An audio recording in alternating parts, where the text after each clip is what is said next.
नमस्कार, मैं हूं अजीत और आप देख रहे हैं अजीत शर्मा ब्लॉग। बिहार में लाखों परिवार पशुपालन से जुड़े हुए हैं। किसी के पास गाय है, किसी के पास भैंस, किसी के पास बकरी या मुर्गी। पशुपालन उनके लिए सिर्फ रोजगार नहीं बल्कि परिवार की आय का एक महत्वपूर्ण साधन है।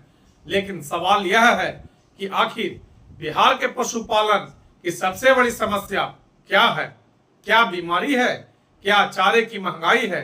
क्या दूध का सही दाम नहीं मिलना है? या फिर सरकारी योजनाओं की जानकारी का अभाव है? आज हम इसी मुद्दे को विस्तार से समझेंगे। पशुपालक की सबसे बड़ी परेशानियों में एक है चारे की बढ़ती हुई कीमत। हरा चारा हर मौसम में उपलब्ध नहीं होता। भूसा, दाना, खल्ली और मिनरल मिक्सचर की बढ़ती हुई कीमत से पशुपालन की लगातार लागत बढ़ रही है। एक तरफ पशुपालक मेहनत करता है, पशु को खिलाता पिलाता है, उसकी देखभाल करता है, और दूसरी तरफ दूध की कीमत हमेशा उसकी लागत के अनुसार नहीं मिलती है।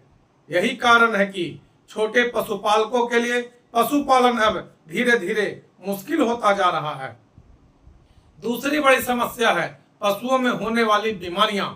लंपी जैसी संक्रामक बीमारी, खुरपका, मुंहपका, गला घोटू, थनैला, पेट के कीड़े आदि कई बीमारियों से पशुपालकों को आर्थिक नुकसान हो रही है। सबसे बड़ी समस्या तब होती है जब पशुपालक को बीमारी के शुरुआती लक्षणों की जानकारी नहीं होती। कई पशु बीमार होने के बाद ही डॉक्टर को बुलाया जाता है।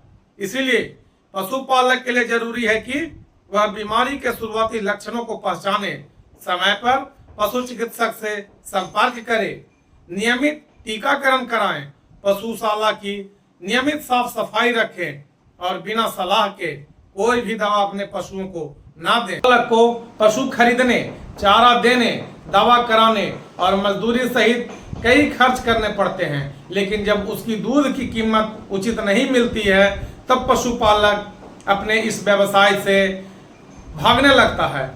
अगर पशुपालक को अच्छा बाजार, बेहतर कलेक्शन सिस्टम और उचित मूल्य मिले तो उसकी आय काफी बढ़ सकती है। अच्छी नस्ल और पशु प्रबंधन की जानकारी के अभाव भी पशुपालन के लिए एक समस्या है। सिर्फ पशु खरीद लेना ही पशुपालन की सफलता की गारंटी नहीं है।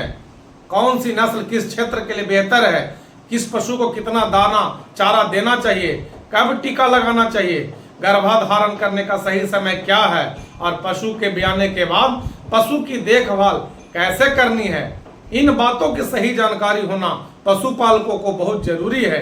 ज्ञान की कमी भी पशुपालक के लिए आर्थिक नुकसान का कारण बन सकती है।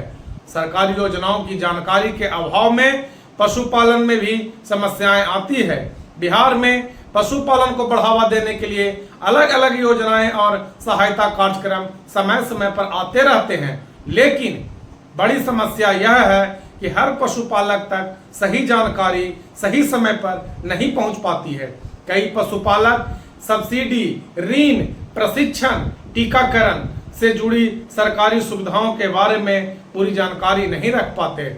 इसलिए पशुपालक को अपने जिले के पशुपालन विभाग या अधिकृत अधिकारियों से विस्तृत जानकारी लेनी चाहिए कि पशुपालक की सबसे बड़ी समस्या केवल चारा, बीमारी या दूध का दाम नहीं है। असल समस्या है कम लागत में वैज्ञानिक तरीके से पशुपालन, पशु स्वास्थ्य और सरकारी योजनाओं की सही जानकारी का अभाव।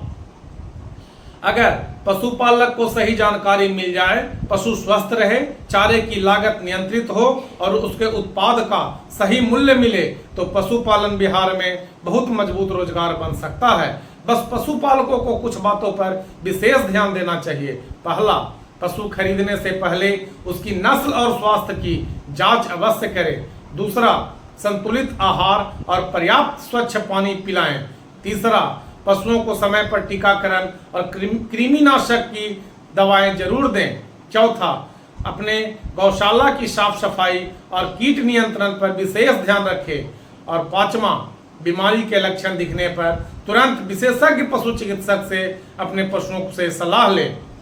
छठा, दूध और दूसरे उत्पादों के बेहतर बाजार की तलाश करें। और सातवां, सरकारी योजनाओं की जानकारी लेकर ही उसका लाभ लेने का भरपूर प्रयास करें। तो दोस्तों, बिहार में पशुपालन की बहुत बड़ी संभावना है। जरूरत है पशुपालक परंपरागत तरीके के साथ साथ वैज्ञानिक पशुपालन को भी अपनाएं, क्योंकि स्वस्थ पशु, सही आहार, सही प्रबंधन और सही बाजार ही सफल पशुपालन की असली कुंजी है। तो मित्रों, अगर आपको यह जानकारी उपयोगी लगी हो तो वीडियो को लाइक करें, अपने पशुपालक मित्रों के साथ शेयर करें और अजीत शर्मा ब्लॉग को सब्सक्राइब करना ना भूलें। फिर मिलेंगे अगले वीडियो में एक नई और उपयोगी जानकारी के साथ।